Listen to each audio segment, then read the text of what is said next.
This week's episode of the Peter Montgomery Show is proudly brought to you by Savvy SME. Simply smarter, simply social, the social network for Australian business owners. Well, g'day, Mike. Welcome to the show. It's great to have you on.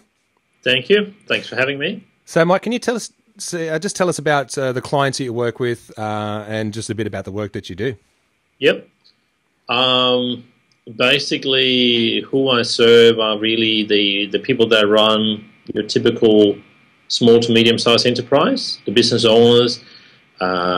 They obviously come in a different variety of doing things. You know, there's some that are fresh startups, there are some that are still at the very early stages of building a business, and some that have a far more established business and maybe have dozens and dozens of employees. And naturally, it's different challenges that those business owners face. But, you know, basically what I do is I run events, and we've got programs and workshops and stuff like that that help them grow their business. That's really it in a nutshell. That's as concise as I can do it. Yeah, no, that's cool. That's kind of like the elevator pitch version of it. But what I want to do is kind of unpack that a bit now. Sure. And so typically, how do people find you? And once they do, what is it that they, why do they engage you? Well, I guess people find us really online, but there's also a lot of people that come through word of mouth. I mean, we are right now putting on a big event about government grants, which is coming up here in September and in October here in Sydney. Mm-hmm. And, just in the last 48 hours, we've had two people that have suddenly rung us up out of the blue and say, hey, how can I come along and speak at your event and exhibit at the event? And we never heard of these people before, but simply because other people in the industry have spread the word, this is happening, and that's how people come along. That's often how it works. Okay. It's very much a community kind of thing for a lot of the events that we do. Yeah, okay. And with those people, like once they found you, when you say grow your business, I mean that's such a it's a vague term, a broad term, grow your business. Like you could get so specific and just nut everything out. What does it mean to you then? Like help them grow their businesses. What problems are they facing that they're coming to these events and getting connected with you guys for? I think that in sort of on a sort of philosophical level, that there's really three key things that a lot of business owners need in order to get to the next level. Is they need mindset. They need to have the right, if you will, oomph to go and do it and get up tomorrow morning again at 5 a.m. and just get back into the grind. They need tool set. A lot of business owners are not necessarily equipped to do all the different aspects of a business because they might be a specialist in some discipline, but that doesn't mean they know everything about accounting or government grants or marketing or whatever.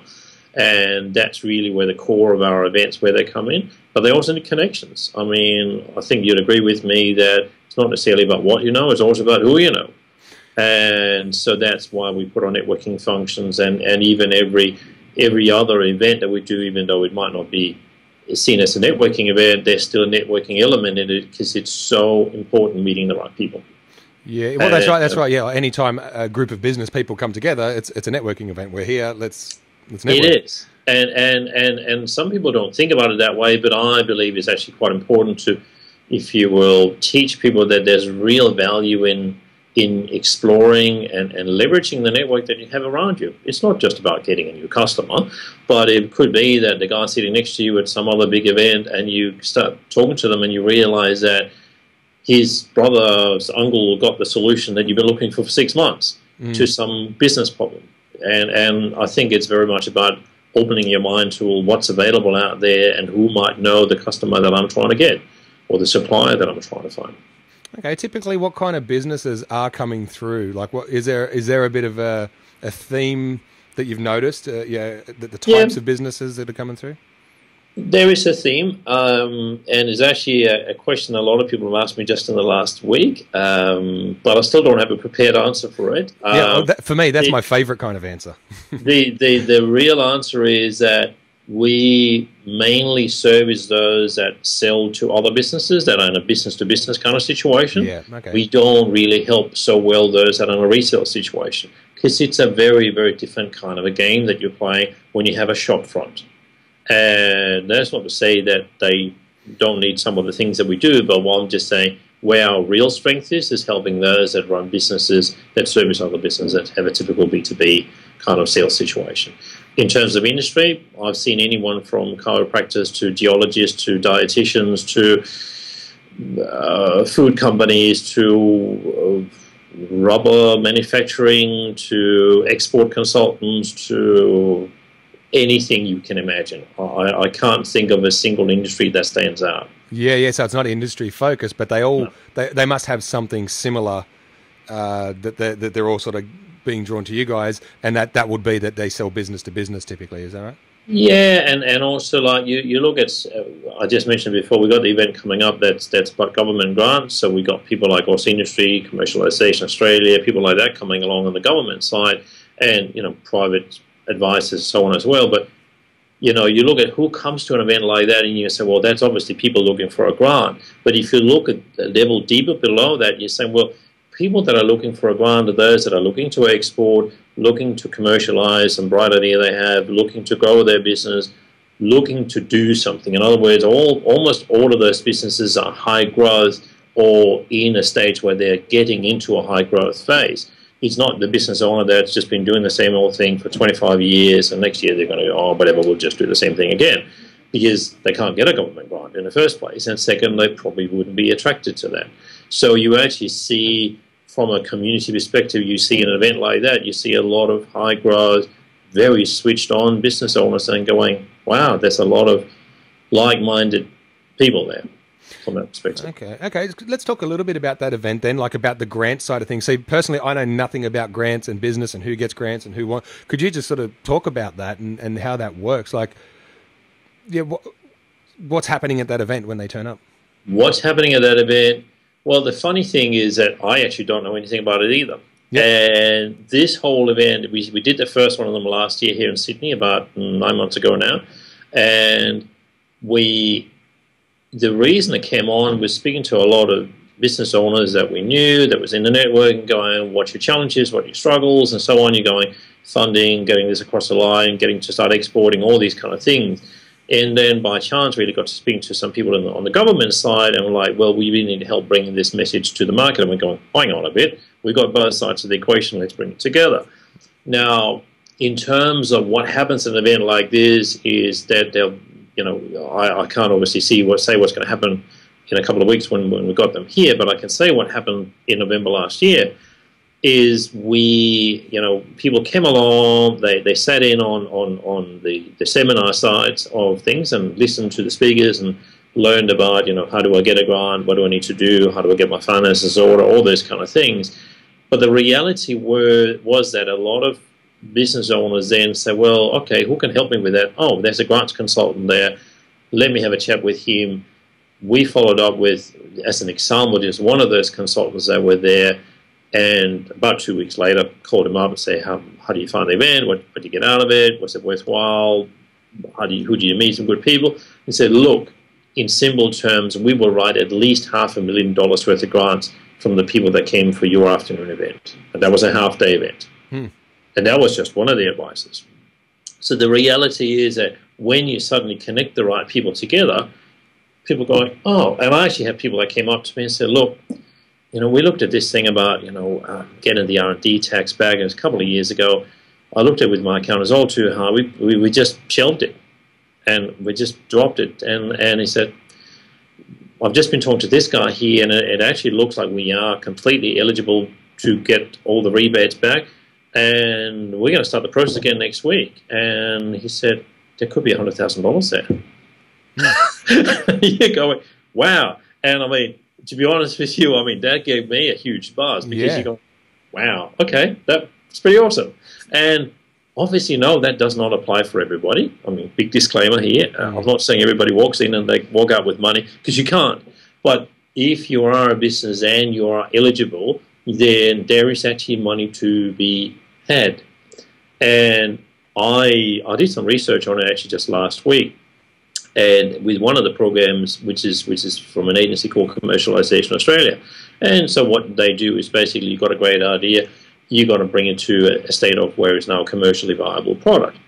And it's a very, very tough, it's extremely competitive program. It's one of those where they probably have 10 times more applicants. I don't know the exact number, but they have lots more applicants than will actually get the grant. But when you look on their website and see all the projects that have received support, it is so broad. It is covering all aspects of different kinds of businesses, anything from processes to products to idea states, medical, technical, computer, IT. It's very, very broad. And that, from, I guess, my perspective, makes it clear that, well, unless you are something that is kind of in the unlucky basket, there's most likely going to be some way in there for you to get a grant. Now, how do grants actually work? So if I was to come in and say, look, you've got your criteria, I meet your criteria. What is a grant? Like, to me, it just sounds like a gift. Here's some money, go do something. Obviously, they got to, like, there's not like a return on investment. How does a grant actually work? Well, there's probably two main kinds of grants in the government space. There's the kind of grant where you get some money, you put in your application and say, well, I will pretty up my facade on my shop in the city of Sydney, and I'll put it down a laneway. And they look at your application and go, yeah, that's fine, you fall within the criteria, just as you say, here's a check, $3,500, and you go, okay, you obviously got to do what you said that you would do, but you actually get the grant money in advance of of doing what you need to do. The other kind of grant is there's a number of grants that are what you'd call matched funding. So what that means is, say I talked about commercialization before, what happens is that Commercialization Australia will say, look at your application, and assuming you're successful, they say, okay, it's all approved, say $100,000. But they will not give you that money until you match the funding. In other words, you've got to come up with the other half of the money. They will only give you 50%, which is kind of fair and square. So you've got to put some money in the pot as well. And so for some business owners, it means that, well, you've got to go out and raise the capital. You might need to go to the bank. You might need to, it doesn't matter how you get it, but, you've got to find a source of the additional funds. Otherwise, it will not happen. In some cases, it's I have actually spent this money, and you can now get it back. And basically, some of those is not technically not really a grant. It's like a tax rebate. So basically, say you spend a lot of money on R&D, well, you actually get that back as a tax rebate even several years after you spend the money. But you've got to spend it first. You've got to take it on your profit and loss. Then you can come back and claim it. Now, so there's different variations. Now, what I want to know is, where does this money come from? It's like there's this magical person over there that goes, I'm going to give this money over to this situation over here, or as the government. Where does that money come from? Well, a lot of that money comes from Canberra. A lot of the money sits in the federal programs. Some of the money comes from state-funded programs. So we have, in New South Wales, we've got several quite strong state-based programs. And some of the money comes on city council level. It depends obviously on where you are in Sydney or Melbourne or wherever you live. But there's actually money available on the local level as well. And in some cases, it's like a merit-based. In other words, if you qualify for it, we'll go and find the money. In other cases, we'll put aside $2 billion in this budget year. So like the large federal programs, we're talking about billions of dollars. They're huge. And they then got to find out how to divvy that up between all the different applicants over the year. And a lot of the grants have a very set window within which you can apply. In other words, the grant is open for applications between, say, 1 September and 1 November. And if you don't fit it in with those 60 days, too bad, come back next year. Okay. So, because then they spend the following months on stacking all these different applications up against each other. So that's the only way they could do it. Otherwise, they won't really know how to split their money. Okay, what's the motivation behind them giving these grants? What are they getting out of it, or what? Yeah, what's the motivation there? The motivation is, obviously it's different for different purposes. But say it's a grant or support for export, then the motivation is that we now get to a point where we can export something out of Australia that otherwise we wouldn't have done before, which clearly helps our economy. Say it's a case of commercialization, we have a lot of amazing stuff that sits squirreled away in the universities, which are unfortunately never turned into commercial products. When we start that process and we do that process well, it means that there's people out there that can take that commercial product and either sell it, or they can start selling the product, like the outcome of what that process is. And again, it strengthens the Australian economy. So whichever way, I think all of the government supported programs, they look at the impact on society. I mean, I spoke to someone yesterday. I did an interview with someone.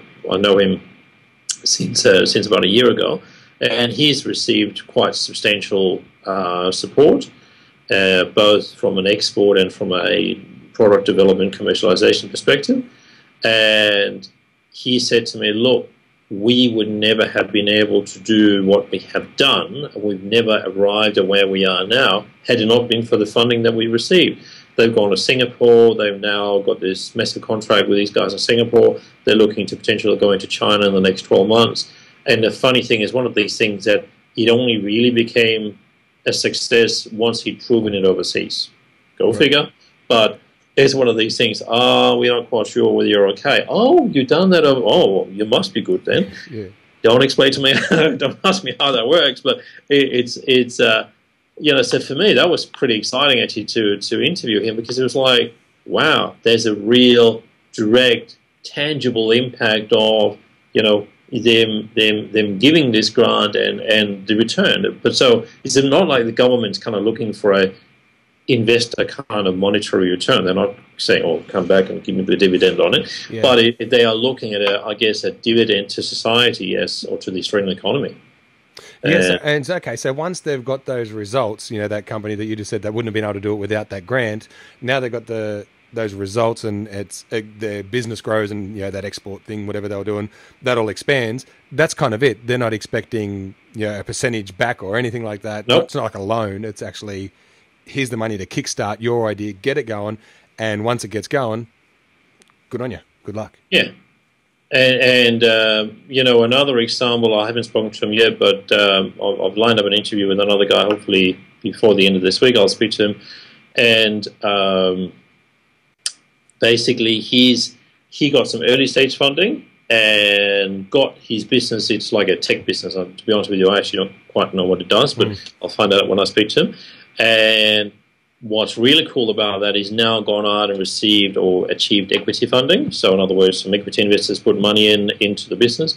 But he would never have been able to get the business to that stage had he not received that early stage grant funding to develop the product, to get it past the proof of concept, get it into a commercial state. So the commercial investors going, oh, this looks good, let's invest in it, let's build more of a business. And again, well, it helps the economy.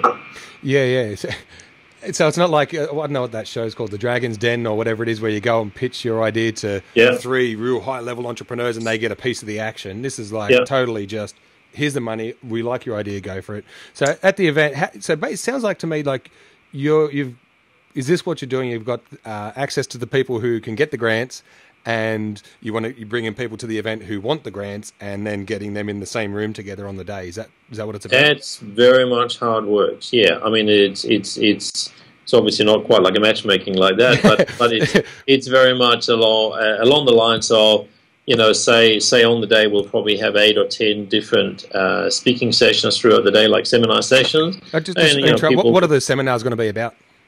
Well, so say there'll be one that's like an overview about, how the whole grant process works. There'll be another one that is probably about what not to do.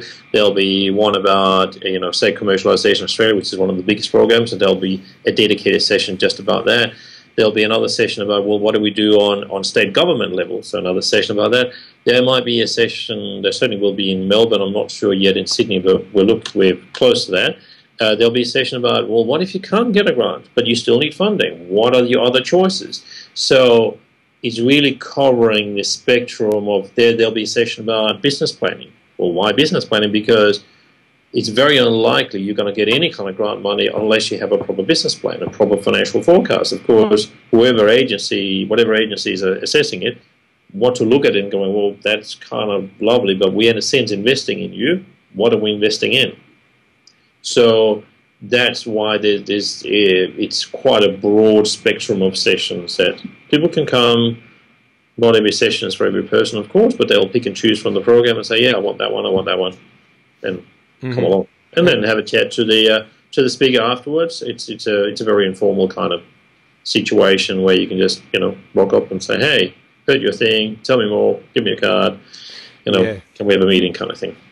Okay, because I've never been to anything like this. Sounds like a really dynamic event. Like, what's the date? What's the date of the event? The Sydney one is 17 October. Yep. So that's still a while out, and we got a Melbourne one coming up on 13 September and Brisbane on 19 September. Okay. Now, do you have a website or something for each one of those that we could send people to? Or how do people get there? If they go to the Business Connector website, which is businessconnector.com.au, they can find it under events. But they can also simply Google just Grants Connector. They will find it. I think we're the only one calling it that. Yeah. Well, what I'll do, I'll grab that link, and if I find any links on the actual website, I'll sort of put them underneath too on the post when it goes up on the show. Yep. And that way, if people are in Sydney or Melbourne or whichever one they are, if there's a separate page that they can just go straight to it, then go there and register. Yeah. Now at that event, how do people actually then they turn up? How are they going to present their ideas to say? We want to get a grant, so there'll be grants being established on the day. Is that right? Yeah, the beginnings of anyway. There'll be the beginnings of the conversations. Yeah. But I think also it's very much being realistic about the fact that you come along as a business owner, you realize which ones you may be or you're more likely to be eligible to receive. You speak to the relevant people, find out what the process is, what's the next stage, do I need to fill in a form, do I need to start with a meeting? Because all of these programs work in different ways, and just the whole understanding of where do I start, because I can tell you, I've tried it. You go onto some of these government websites, and 10 minutes later you're just going, sorry, too hard, give up. And that's not fault of the governments, because they're actually doing a really good job of trying to put everything out there, which is excellent. But for us, as business owners, we're looking at it going, whoa, but I don't even know what it is that I don't know yet, and where do I start with this? Where do I start with what I don't know? Yeah, exactly, because I'm not even sure what the right question is, and that's kind of where, and we had people that came along last year, and I'm sure it'll be the same this year, that were going, I'm fairly certain there's something in here for me, but I'm not quite sure what it is yet. Well, that's where you can start your process, and you get that broad overview of everything that's available, and you find out, oh, that's the thing I should go for. Take it further. Yeah, so you really got to be there on the day, and I think that's a fair way of putting it. We only do this once a year because it's a fairly big thing to put all these people together. Yeah, I was going to say I could imagine, but I couldn't imagine. So, how many people are kind of behind this on your team, roughly? Kind of working behind the scenes to make it happen. We're a small but very hard-working team. Yeah. So in the reality of things, we're really 6 of us, and we're not all working full-time on this thing here. Some of us are doing full-time, some of us are doing, a couple of days a week or 20 hours a week kind of thing. There's really, in this kind of business, there's really just 2 sides of what we do. There's the side which is engage the speakers and then the presenters and the exhibitors and get them on board, write the invoice and all that kind of stuff, the people, the sales side of it. And then there's a marketing communications side, and which is, go out and, if you will, spread the word. And one of the things that we do a little bit differently, and it's something that I think is important to share here, because it's something that I think a lot of other businesses can actually use the same methodology, but they're not using it, is we don't necessarily have every one of our potential attendees on a big mailing list before we start the campaign, because that's physically impossible. And also, if you think about it, that would be very limiting. I'll go, oh, no, you're not on our mailing list, you can't come, too bad. So we're actually working the other way around and say, well, there's a lot of groups out there, there's a lot of associations, there's a lot of membership organizations that actually have tons of people that would love to come along and find this information. How can we work with them to bring their members on board?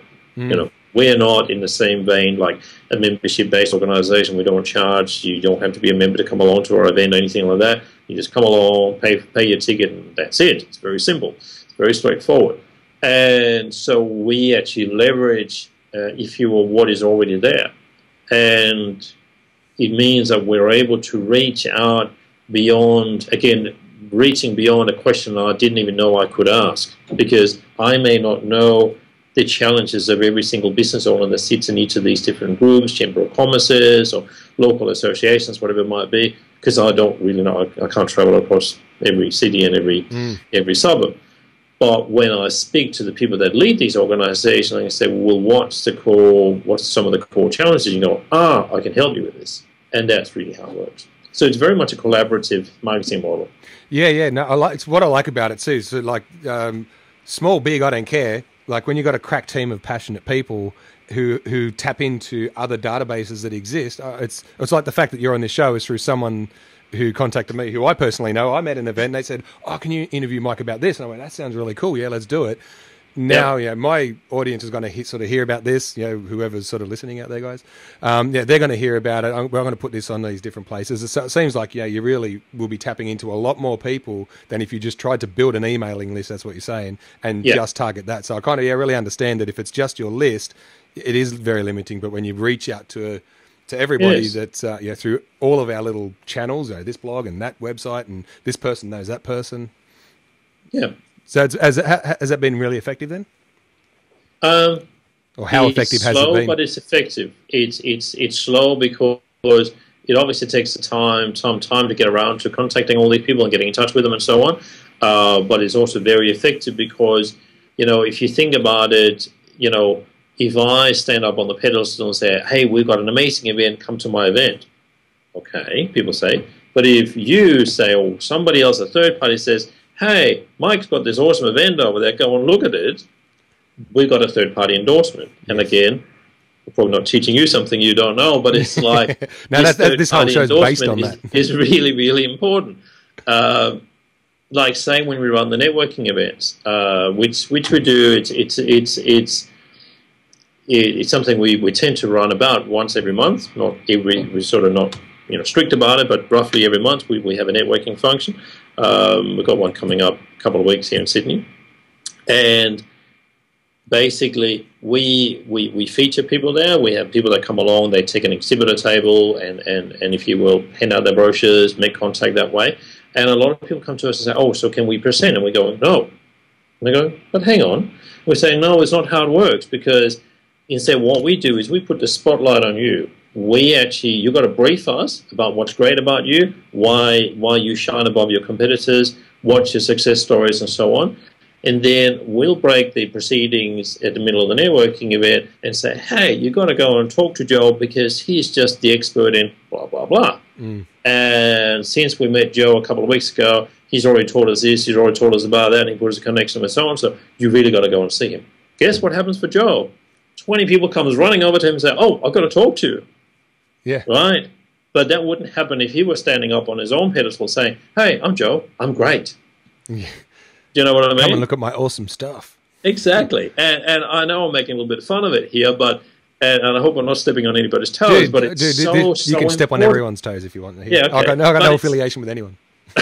But it's so important because it's like, when you do it this way here, you people going, oh, that Joe, he's awesome. And he was probably awesome in the first place. Yeah. But if he stands up there and says it himself, whoa, the awesomeness sort of just simmers down a bit, doesn't it? Yeah.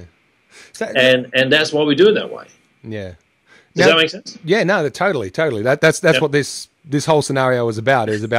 That's what we're talking about. I'm really bad at self-promotion, but I can promote the hell out of anyone. You got to check this guy. I love talking. I love a good product. I love a good product, and I love to talk about a good product. And I mean, like if what you're doing there is, virtually it's kind of like a product, I guess, something to talk about, to promote and tell people about. I think they can get value out of it. That's totally cool. Now, what I want to ask you about too is sort of off topic, but it's not really. It's about the networking side of the event. So we've got the grants and bringing those people together, people who give grants, people who are looking for grants. On the networking side of it, so people might not get that the grant sort of side of things out of it. But if they come as just as a networking thing, what sort of lessons have you got for people on networking? Like, I've got a book up there called Networking Like a Pro. It teaches all different techniques and different things. As someone who's in that industry all the time, what's your take on how to network when you enter a room, or even before? Well, actually, that's a really good lead into even before, because one of the challenges that people, and I've got to give full credit to Hugh, my co-founder of Business Connect, because he's the one teaching me this, but there's a lot of us that, particularly if we come a little bit late in proceedings and there's already 80 people in the room and we're standing there in the doorway and going, and we're taking a deep breath, and it feels like pretty much jumping off the Harbour Bridge. It's just about feeling as pleasant as that. And while I'm running these things as a professional, that doesn't mean I've completely overcome my fear of walking into a room full of complete strangers. Trust me, it never dies completely. And so what actually happens is that when you're standing there going, oh, how do I get in there? What happens if you actually turn around? Because right behind you is another guy with the same problem plus one, right? Because you're in front of him. Yeah. So if you turn around, introduce yourself to this guy right behind you and say, hey, da-da-da, my name is Mike, da-da, oh, you're coming tonight, da-da-da. Just a bit of chit-chat. You can walk in together. Yes. Safety in numbers, right? At least you have someone that you can speak to as you're now entering the room with your little name badge on and whatever, not a drink in hand. And something as simple as that can be the make or break of, am I going to have a great evening? Because I actually met someone even before I stepped in. It's a great way to start the evening.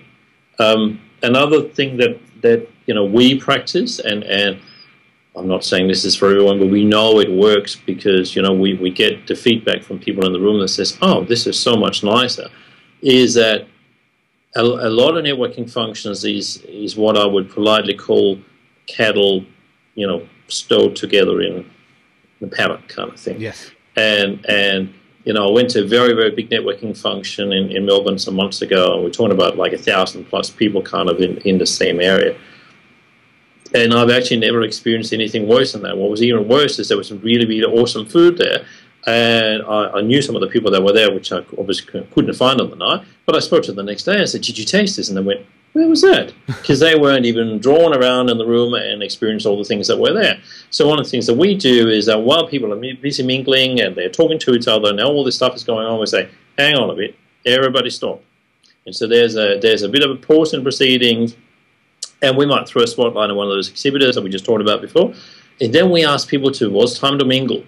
Now, why do we do that is because when you're standing there and it's a lovely guy you're talking to, but do you really want to stand there and talk to the same guy for the entire evening? No, that's not really the point. If it's a great guy, what you should do is say, hey, love to swap a business card with you. I'll give you a call next week. Let's set up a time for a coffee. You probably already know that after 10 minutes. On the other hand, if the one you're speaking to is like, not really your cup of tea, it's kind of nice to have someone to break the proceedings so you don't have to have that awkward moment where say, excuse me, I've got to go to the bathroom. I'm just going to go say, over there and not talk to you. Exactly. And, how many times in a night do you want to go to the bathroom? It just doesn't really cut it, does it? So having this slightly guided way of doing the networking, it just helps people along. It creates a much more natural flow. The way I look at it is that when people come to one of our events, and we actually say that at the start of every single event, is we do not want you to walk away from here with 25 business cards. It's lovely. It's all great. We all want more friends on LinkedIn or on Facebook. There's nothing wrong with that. But optimally, if you can walk out of this room with 4 or 5, with the start of 4 or 5 relationships, then you've done it as a pro.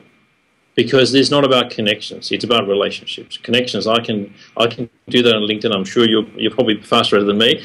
There you go, right? Business cards.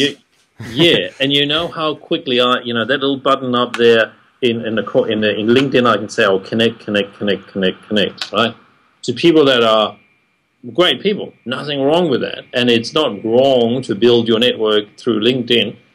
However, in most cases, it doesn't lead anywhere. If you're connected with someone and you don't have a clear intention of why you're doing it, don't bother. Whereas when you're in a room, you can eyeball somebody, you can quickly figure out is this someone I want to hang out with? Could this be a business partner? Could this be a supplier? Could this be a client? Could this just be a great industry contact?